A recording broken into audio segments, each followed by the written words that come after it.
Angler X on the spot. Look at this!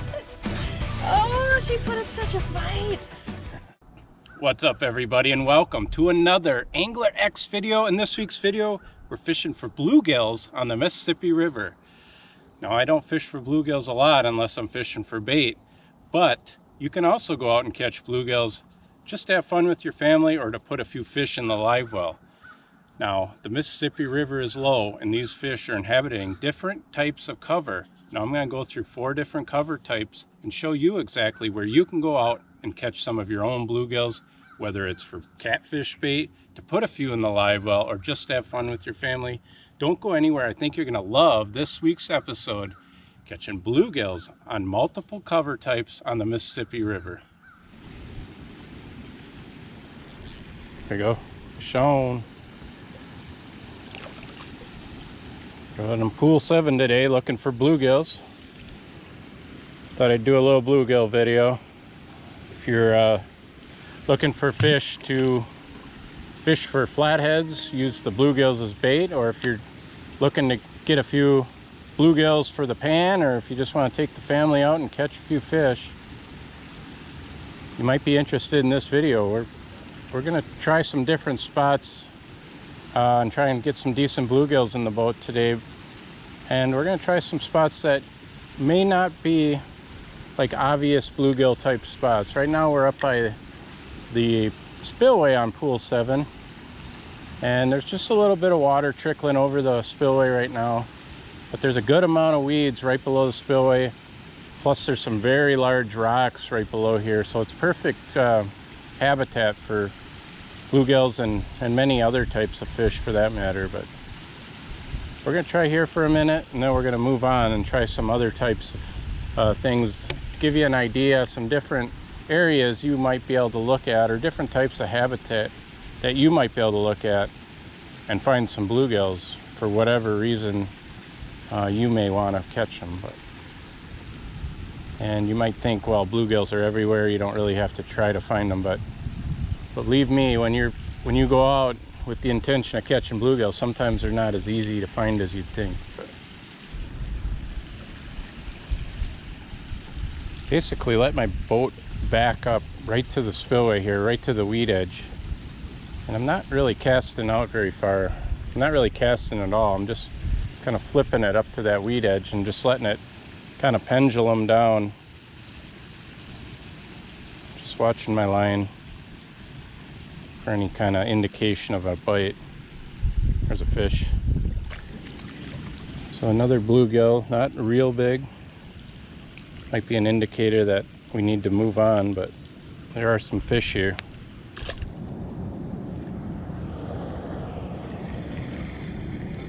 Fish.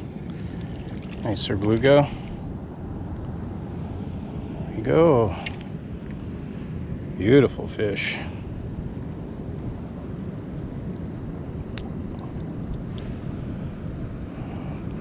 Getting there. It's a decent one. We'll give him back.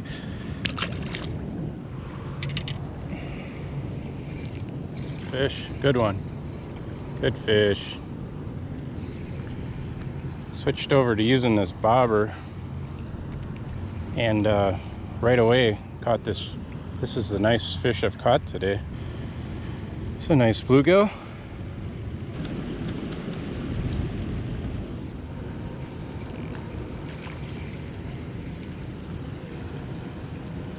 There we go. Looks like we found something they like. Oh, a decent little bluegill. Man, we are into them here. This one looks like a crappie. It is a crappie. Decent crappie. So you're gonna find bluegills and crappies in the same areas. But bluegills do prefer the night crawlers, and crappies prefer the minnows, but they will cross over and eat minnows, or crappies will eat worms. So it's a nice crappie.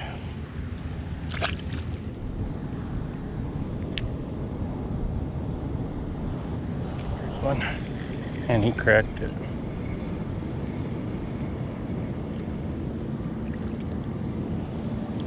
Nice bluegill.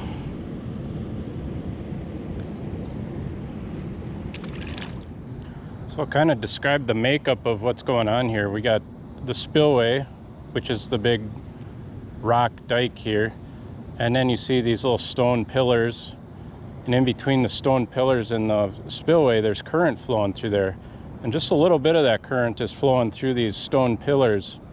And then after the stone pillars, it's really shallow and rocky, some really big rocks, and those come out maybe 10 feet 12 feet from the stone pillars, and then it drops right off down into like 10 feet. And what I'm trying to do is get that bobber right along that break edge where those rocks drop into that deeper water. And that seems to be where the bluegills are hanging out, and the other fish as well. It's just a natural type of place to catch them. There's a fish. Ooh, that feels like a better one. Yeah, nice bluegill. There we go.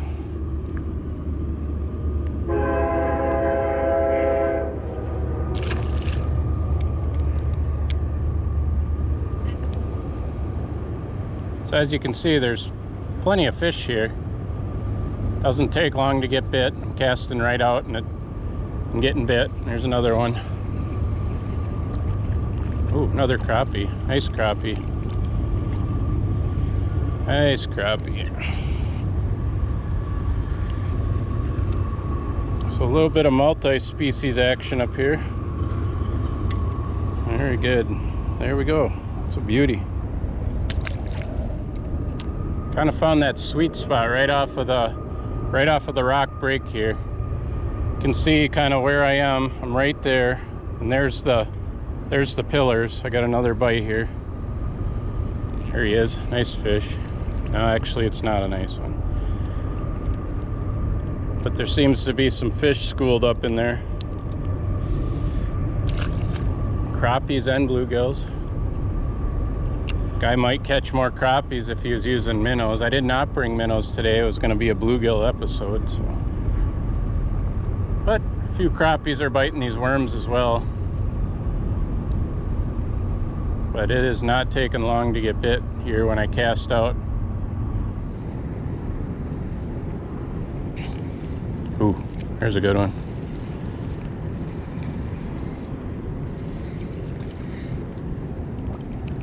Nice bluegill.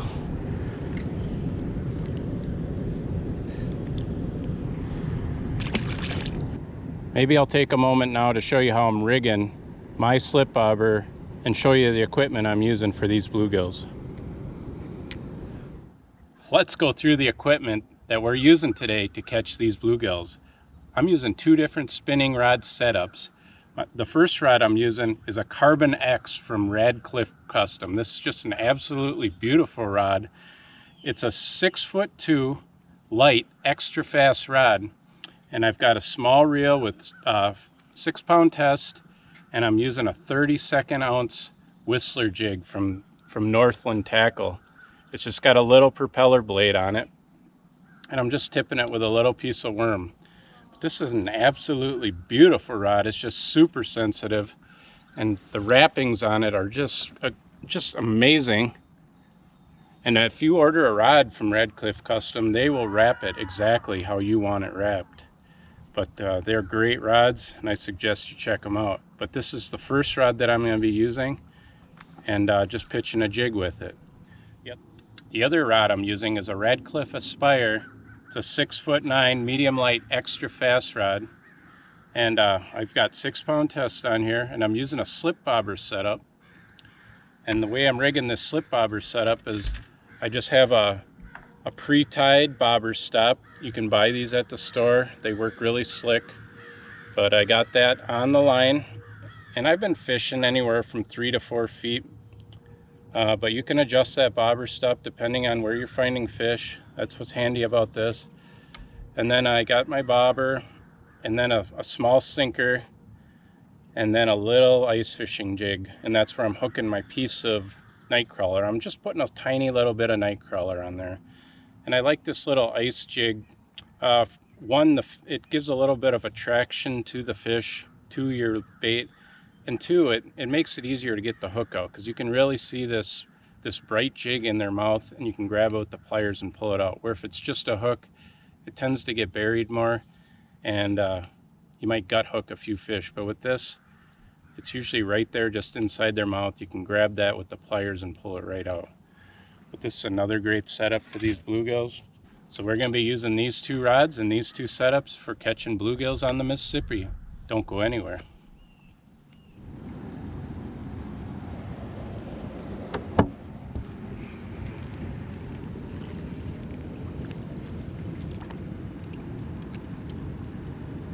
There we go. Nice bluegill.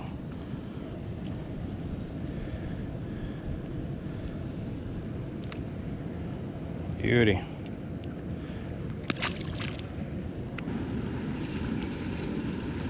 Fish. There we go, another bluegill. Well guys, I think that shows you can come up to the spillway and catch bluegills probably all day long. But I want to show you a couple different types of areas to look for bluegills. So we're going to get out of here and head to the next type of cover and see if we can find some more of these guys. But good action up here. Come on up here if you just want to catch some fish and have some fun.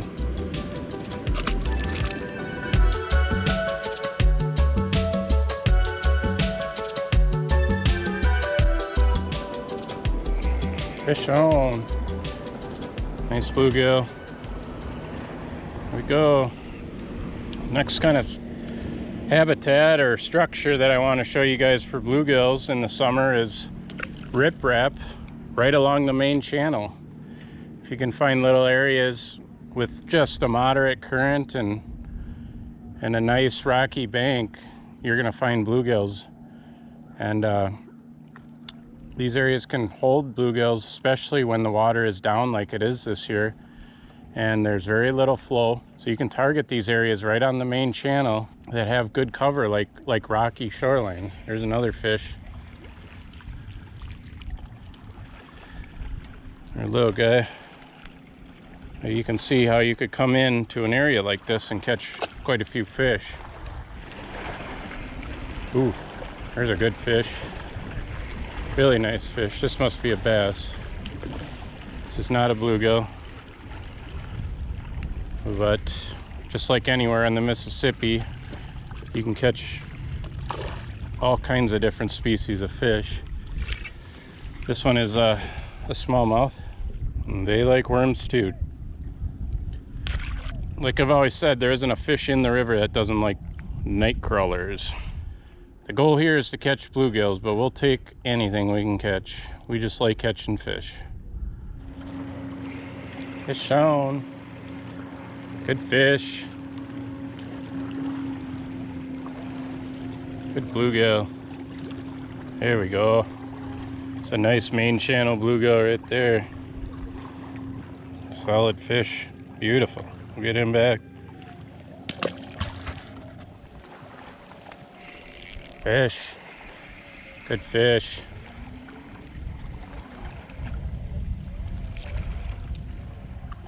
There we go. Really nice fish. Beautiful bluegill. So I'm just sitting right off the main channel right here. And I got the main channel right out here.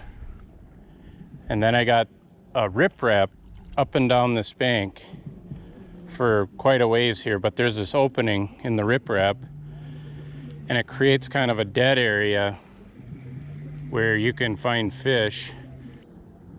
So those last 2 decent fish I caught were right where that current hits this rock pile here, and they were just off that rock pile, maybe 5 feet.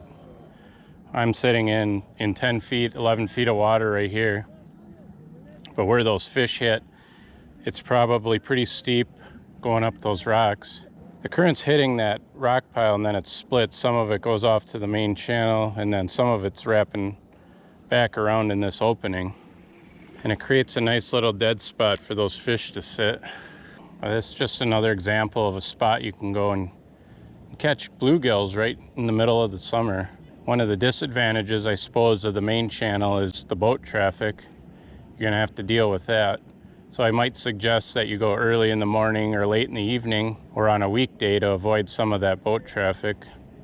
Today is a Sunday afternoon, so there is a few people out. It's a beautiful day, so you can't blame anybody for being out today, but being out on the main channel, you are going to have some boat traffic, so that's something to keep in mind if you're going to try a spot like this. So, here we go. Nice bluegill. Well, it goes to show you just one more spot you can check for bluegills in the summer. I got a couple more spots I want to show you, but just another great spot to get bluegills. That's a nice fish. We'll move on to the next stuff.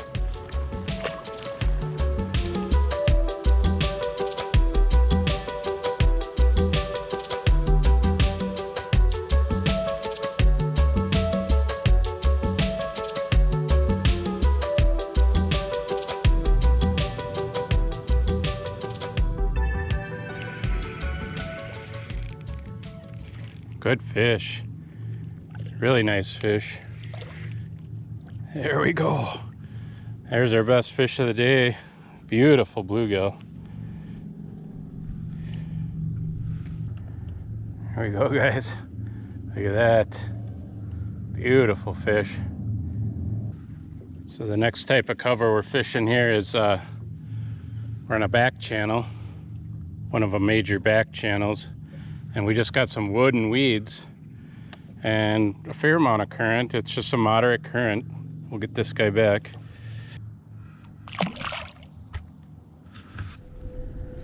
There's a fish. Got him. Boom. Bluegill sandwich.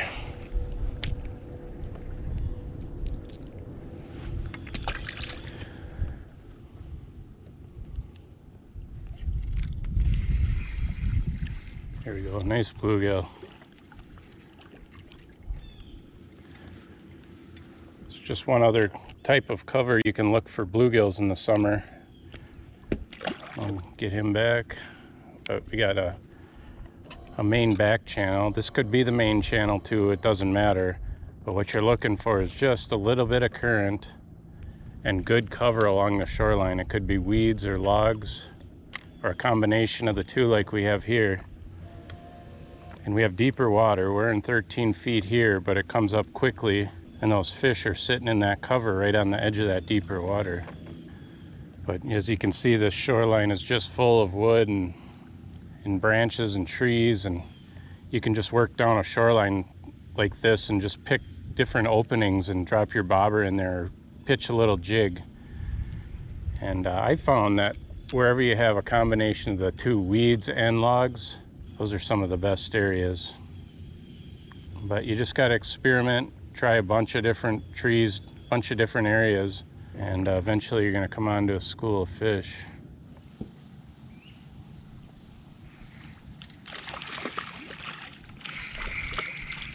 There we go. Nice bluegill. He's right up in those trees. Oh.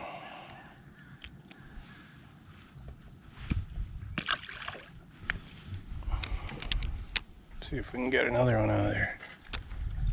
Just bumping along the shoreline, picking different little spots where I can get my bobber in. There we go, another bite.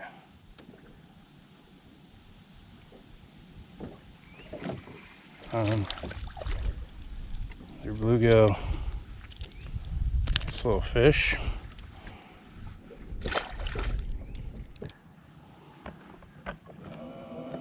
Don't let my bobbers sit too long in any one spot. If there's fish there, they're gonna hit it pretty quickly. And I just wanna keep moving along until I locate a fish or two. I catch one, I'll repeat the same cast. See if there's a school of them. It's a bite. Fish. Nice bluegill. Very nice.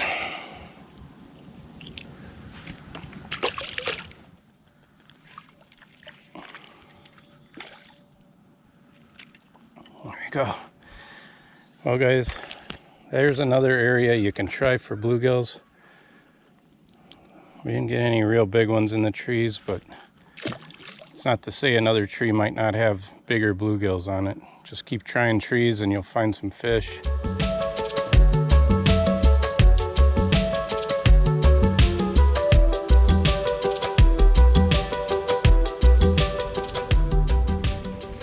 Fish on. There we go, first little bluegill on this little Wingdam here. So water's really down. This is here's a nice bluegill. This is a Wingdam I fish in the spring for walleyes. And generally the flow is up and over those rocks that you can see there. And I'm even fishing in and around that stump there. That's usually just barely out of the water or even under the water, that stump on shore. Right now the flow is way down. And there's some weed growth on this Wingdam, and that means Bluegill City. So Wingdams, don't overlook Wingdams for bluegills in the summer, especially if all the right conditions are there. You have low flow, you have a little bit of weed growth, maybe a tree down on it. If you got all those things, you're gonna find a great spot for summertime bluegills, just like we have here. There's another one. Oh. We're gonna have some fun on this Wingdam, I can tell already. All right, let's get serious here. So I don't know if you can see the weeds growing in the water there. They're up on the surface. There's a fish. A good bluegill. But that's where the rocks are. And those rocks actually have the weeds growing in them. And that's kind of the key to finding these bluegills, is find Wingdams that have weeds growing on them and that have little to no current. A little bit of current's okay. If it's getting blown out, it's probably not going to hold bluegills. But currently I'm sitting in about 6.5 feet of water, and obviously it gets shallower as you get up on that Wingdam. This bobber seems to be working very well. I think I might be able to catch these fish on a jig, so I may switch over to a jig and see if I can catch a few that way as well. Fish. There you go. Oh, a crappie. Got crappies in here too. Like I said earlier, like we're up by the spillway, and we caught a little multi-species, and these Wingdams can hold crappies too. It's a nice crappie. We'll get him back. There's a fish. Right off the bat. That's a bass. It's a smallmouth bass. Man, is this fun. It's just a light action rod. And the smallmouth sure do tug. There we go.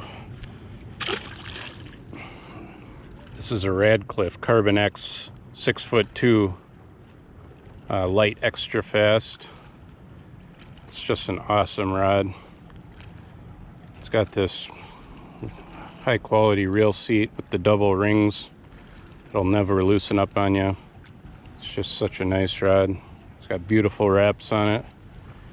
You call it Radcliffe custom. You can specify exactly how you want those wraps to look. They do just an awesome job on those. So much fun to fish with. Fish. The crappie. Go. Nice little crappie. Bonus crappie.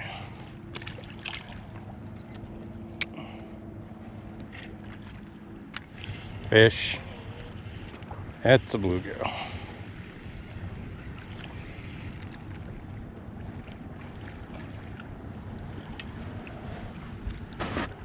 Very nice. There we go. Beautiful, beautiful, beautiful. Fish. That one came out further on the dam there. I still got weeds way out there. It's a decent fish. Maybe we'll get some bigger ones if we move out a little bit. We will see.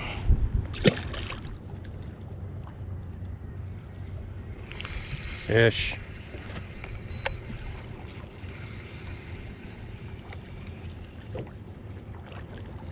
There we go, nice bluegill. Got him out a little further too.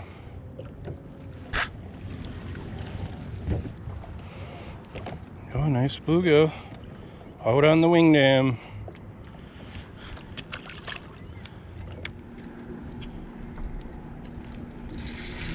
Fish. There you go. Decent bluegill. Choked it. Choked it, choked it.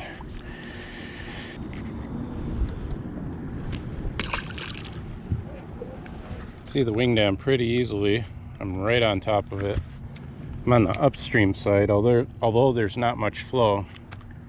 Right now I'm just casting to the downstream side of it. And I'm getting bit. There's a fish. What do we have here? We got a little Rocky. These gotta be some of the coolest fish in the river. They're red eye. There we go. Beautiful Rocky. So it appears on this Wingdam, it doesn't matter which side of it you're on. There really isn't any flow, so the fish are essentially just hanging out here for structure and for food, obviously, but we've gotten bit on this side of the Wingdam and on that side.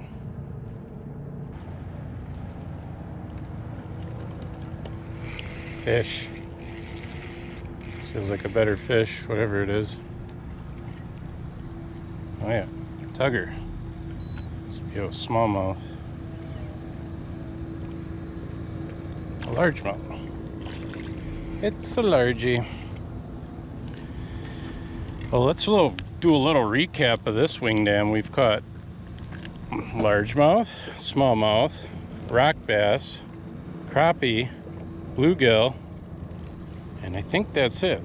You can always count on Wingdams for multi-species action.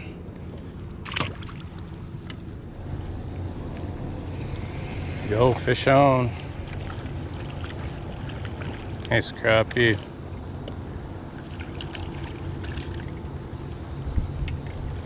Nice crappie. Ouch. Got me.